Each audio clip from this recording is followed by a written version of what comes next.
Hello, YouTubers! Welcome to Big Buddha is Watching. I'm Big Buddha, and today I'm looking at the Texas Chainsaw Massacre from 1974. Why am I looking at the Texas Chainsaw Massacre? I watched it for the first time last night. Yes, it, it's a film that I've sort of seen popping up online and on Amazon, and it was on YouTube for a bit, and it was all over the place for years. And it's one of those films that I always think to myself, oh, I should check that out at some point, but never got around to it. But it's one of those that just kept popping in my head. Should check that one out. Should check that one out. Really should, you know. I heard it's a classic. It never really interested me enough. But recently, I've got this 30-day free trial with Amazon for this little section called Shudder, which it's one of those ones you sign on for the free trial and you end up paying $4.99 a month. It's not really worth it because it's only a few extra horror movies. But the reason I'm reviewing a lot of horror movies at the moment is I'm basically watching a lot at the moment, just to as much as I can in this 30-day free trial. And so last night I thought, okay, time to get it out of the way. Let's watch the Texas Chainsaw Massacre for the first time. And all I can say is, wow, wow. Why have I left it so long to watch this? What a film. Wow, completely just like a sledgehammer to the senses. It was, it was a real sort of, because like I said, watching all these horror movies, at the moment, some are better than others. You kind of going, okay, but as I feel at the moment that I'm sort of well versed in the horror genre, I have to say that you could tell straight away watching this one. This one is head and tails above the rest. It really works as a horror movie as well as an overall movie. It really just hits every note, every beat, and with real sort of energy and it's oh wow. So what did I like about? So I mean, for the three of you that haven't seen the Texas Chainsaw Massacre or don't know what it is, it's a 1974 horror movie directed by Tobe Hooper or Tobe Hooper. I'm not quite sure how you pronounce his name, who would later go on to make Poltergeist with Steven Spielberg and Life Force from Dan O'Bannon's script and the Texas Chainsaw Massacre 2. He's long since had a reputation as being like one of the horror genre's great directors, and I've never really got it until now because I haven't seen his masterpiece before. Now I get it. It's like, wow, when you have this film on your CV as a horror director, you don't really need anything else on there. So everyone knows the plot. Five teens in a van. They pick up a hitchhiker, and he's kind of a rude type. He works in the local slaughterhouse. He freaks them all out by cutting his hand with a knife. So they chuck him out of the van. They then get sidetracked off the main road, and they go looking for help in the house, and it turns out to be the worst house that they can imagine, because in there they meet Leatherface, who instantly straight away slaughters one of the teens with a jackhammer. He famously impales one of the girls on a meat hook, which is a scene that still you watch today, and it is maybe wince watching it. And slowly but surely, Leatherface and the rest of his killer family start to pick off the rest of the teens. One of them's in a wheelchair, and of course Leatherface's favourite method of killing is with the chainsaw, which is where the film gets its title from. I you know I actually loved a lot about this film. I love the 70s aesthetic, if you can call it an aesthetic. If a film was made in the 70s, is it an aesthetic, or is that just the way it looks? But it's the film was shot in 73 or 74 on a very small budget. The director, Toby Hooper, he shot for a month, did 7-day weeks and shot for 16-hour days to keep the costs down. And they did this in the middle of summer as well. So when you see the cast sort of slowly going crazy on the screen, that's because they're overworked and overheated. Apparently, they shot it mainly in this turn of the century house, which had very little ventilation in there, and they were surrounded by bones and feathers and real sort of tacky production design stuff. So I think the uncomfortableness of the environment really led to an hysteria on set, which really comes through on the screen. Of course, it's early 70s film stock, so it has that grainy look to it. So the film has an overall sort of uneasy docudrama feel to it, which is really palpable and really, it really works. This is a film that I feel invented a lot of the cliches of the horror genre. As well as the masked killer, which would later go on to greatly inspire, Michael Myers and Jason Voorhees. It all started here with Leatherface. Leatherface, of course, famously inspired by the real-life serial killer Ed Gein, who would take women home and murder them and flay the skin and then create mask and clothes for himself. He was also an inspiration for two other notable serial killer movie characters in Norman Bates in Psycho and Buffalo Bill in The Silence of the Lambs. So there you go. If you want a memorable screen killer, base him on Ed Gein. That's the one that really seems to resonate with film fans. So yes, so you get the what's seen now as the cliche of the mass killer. I guess the other cliche invented is the teen the teen horror movie, in which you have a group of 5 teens, usually all different archetypes, and 2 girls, scantily clad. Later they'd take that to the logical conclusion of having them just being completely unclad. But as I've said before, this does sound like a cliche-ridden movie, but this was the first to do it. The cliches have to come from somewhere, and it's often fun to go back and see where they came from, where they originated from.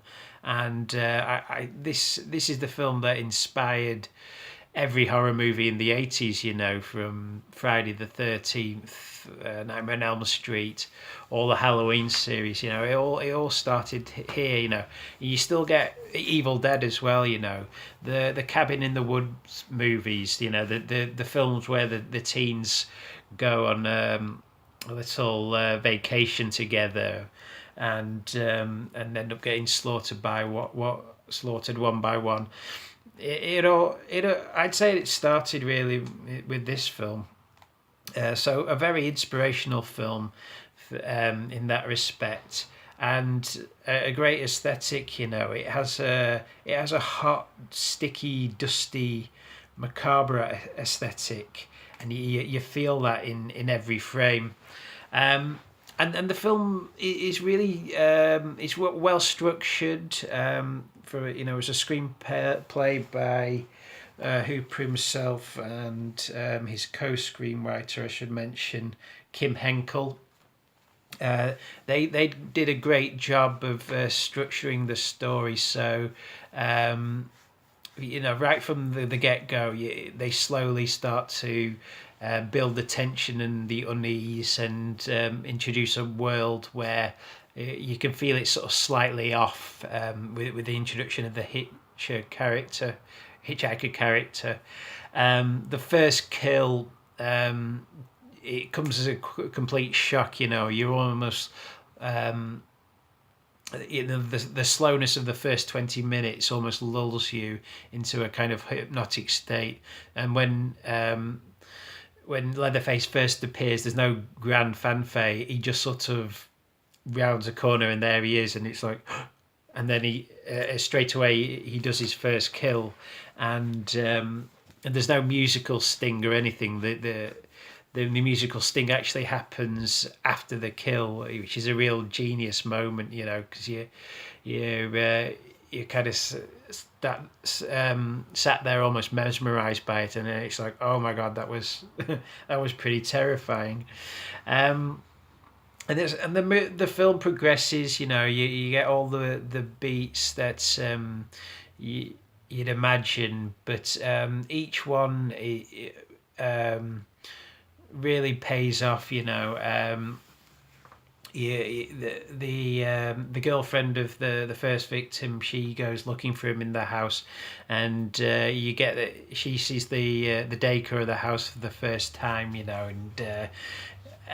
and she ends up in a room full of feathers and bones, and she sees a sofa made out of human bones, and you feel the dread and the terror that she's feeling in that moment sort of well up in her. And one of the moments that really made me jump that because I didn't know it was coming, but is when the third teen goes into the house to look for her. He opens the freezer and he finds her in there after she'd been impaled on the meat hook, and she just sort of flails up at him, and it really made me jump out of my skin. These are genuine jump scares, because they're quick, and they take you by surprise, but they're not. They're not cheap, They're not. Oh, it was just the best friend, and there's no junk on the soundtrack. It's the horror of the situation really is enough to scare you, and I mean, the violence in this film. I mean, it might seem commonplace in a lot of horror movies now, but this must have been God knows what this must have been like.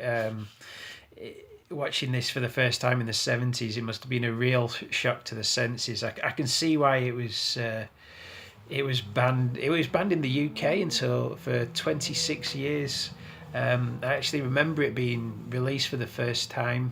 Got a limited cinema release back in 1999. I actually remember some friends of mine seeing it and saying they didn't like it at all. Not that it was a bad film. There was just a horrible. It was just the atmosphere that they just couldn't cope with.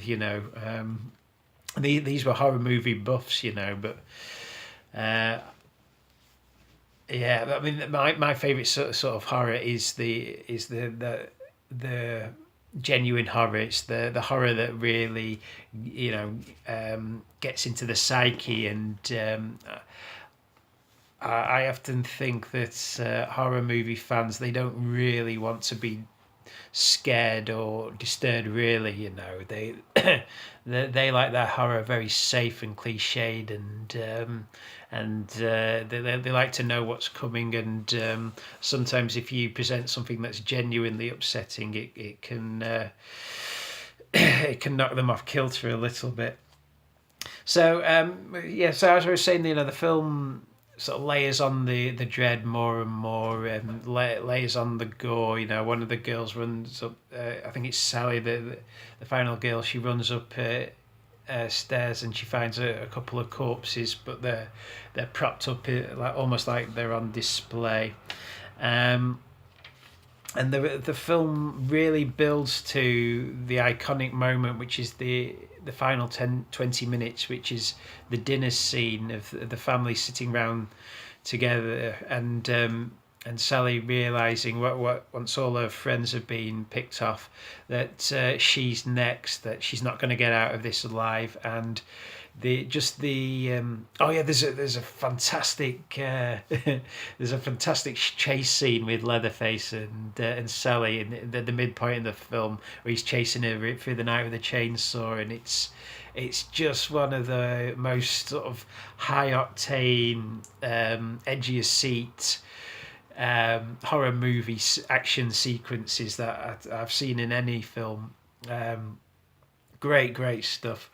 And the minute she goes into the gas station, of course, because as savvy 21st century horror fans, that this guy isn't a friendly gas station owner. He's in on it somehow, and you're just waiting for that reveal. The film has a great sinking sense of dread, or layered in all the way through it. But it's the final 20 minutes, which is the dinner sequence, which is where the film attains almost hysterical levels. And, if you're going to criticize it, like Sally's screaming does get a little grating. But hey, that this is how anybody would react in such a situation, and that's not often portrayed realistically in a lot of horror films, and so I'll forgive it. And of course, anybody who knows the standard story beats of this film, so you know that Sally's going to get away in the end, and her getting away is a great cathartic moment, and funny enough, I won't spoil the end of the film for, well. I will spoil the end of the film. So Leatherface or the family don't really get their comeuppance, which is kind of surprising. It's kind of left open ended. What happens from then on? I mean, I guess Sally goes straight to the police. But you didn't really need it, her escape from the house was enough of a release, because it's really her story, and just her getting away is enough of a victory, because ultimately that's all these characters wanted, was her death. And so it's a very satisfying ending when they don't manage to fulfill what their intentions were in the first place. I'm just gonna put quickly talk about a couple of things. I've sort of looked through briefly at a few critical readings of the film, and they say, the standard things about the portrayal of women, and the violence against women in the film, which is a complaint you could probably level at most slasher movies. I think Kim Newman Kim Newman got closest to sort of my understanding of the film, which was the dinner sequence is kind of a perversion of the sitcom family. You have all the archetypes there, because you have grandpa, you have the gas station guy who's the patriarchal character, and you have the unruly son in the hitcher, and you have Leatherface, who oddly enough takes on the female, the matriarchal role. One question I want to put to people out there, and I'd be interested to see what people think, is could Leatherface be a woman? Is it actually categorically stated in the film. I'm talking about this film. Not any of the sequels or the remakes, because I haven't seen all of them. But if you could watch this as a standalone film, is it possible that Leatherface is a woman under there? You assume it's a man, but he appears in makeup at the end of the film. Well, makeup on the mask in the kind of matriarchal role. Interesting. It'd be an interesting sort of change of your view of the film if that was the case. Another thing I didn't really see mentioned in any of the other critical readings is the possible, is there a possible supernatural element to this film as well? Because when you first meet Grandpa, you just assume that he's a corpse, and then when they bring him down, they it's weird. I couldn't quite work out whether it was supposed to be a mask on the Grandpa character or whether it was just dodgy 70s aging makeup. But he looks like a corpse, and then they cut Sally's finger, and I keep calling her Sally. I think that's her name. Correct me if I'm wrong, but they cut Sally's finger, and apparently they did this for real in the film because they couldn't get the fake blood to look right with her concession, I'm sure. And he sticks it in her mouth, and that seems to revitalise Grandpa, and he sort of jerks back into life. But I was so I thought, okay, maybe one of the reasons that this is that as a film has resonated so strongly over the years is that it hits all the markets of a horror movie. It's not just a slasher movie. It has, amongst other things, maybe a supernatural overtones. Maybe there is a supernatural element to the family, and they're able to. They not only kill, but they bring stuff like back from the dead. Because I know that they try and get the Grandpa character to kill Sally then, but he can't do it. He keeps dropping the hammer into the bucket, and so is he dead or is he just on death's door? Just my thoughts there. I'm gonna have to watch this film a lot more and and really analyse it further. So these are just my initial thoughts. As you could probably tell from the way I'm enthused, I thought this film was a masterpiece. It's lean, it's taut, it's atmospheric, it's energetic, and it's horrific, and it's a horror classic. And if you haven't seen it, and you're any sort of fan of horror cinema, good God, you've got to watch the Texas Chainsaw Massacre. I'm kicking myself for putting it off this long. So there you go. That's my review. That's my thoughts on the Texas Chainsaw Massacre. Don't know what the next review will be. So until next time, this is me, Big Buddha, signing off, and I shall see everyone out there in YouTube land.